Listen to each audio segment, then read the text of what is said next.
नवग्रह मंदिर दर्शन करने के बाद अगला सफ़र शुरू किया, जो कि था ओमकारेश्वर का। जैसे ही हम ओमकारेश्वर पहुँचे, गाड़ी की हमने पार्क और वहाँ से हम चल दिए ओमकारेश्वर मंदिर की तरफ। जैसे कि सब लोग जानते हैं, ओमकारेश्वर के लिए आपके पास दो ऑप्शन होते हैं।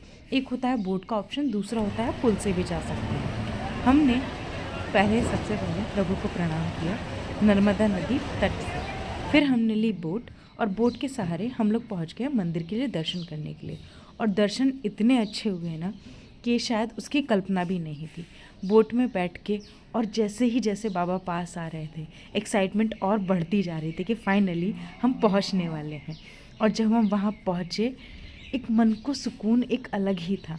नर्मदा नदी को, माँ को प्रणाम करते हुए उस सफ़र पे पहुंचना, एक अपने अंदर ही ना ब्लेसिंग फील हो रही थी कि सच में कहते हैं बुलावा आना बहुत ज़रूरी है। उस बुलावे के साथ वहाँ पहुँचे, पहले बाबा को प्रणाम किया, फिर माँ को प्रणाम किया, जिसको हम कहते हैं नर्मदा नदी, जो कि शिव जी की पुत्री हैं। उनको प्रणाम करके सीधे पहुँचे गौमुख घाट पर, जो कि नर्मदा नदी तट पर ही स्थित है। बहुत कम लोग इसके बारे में जानते हैं।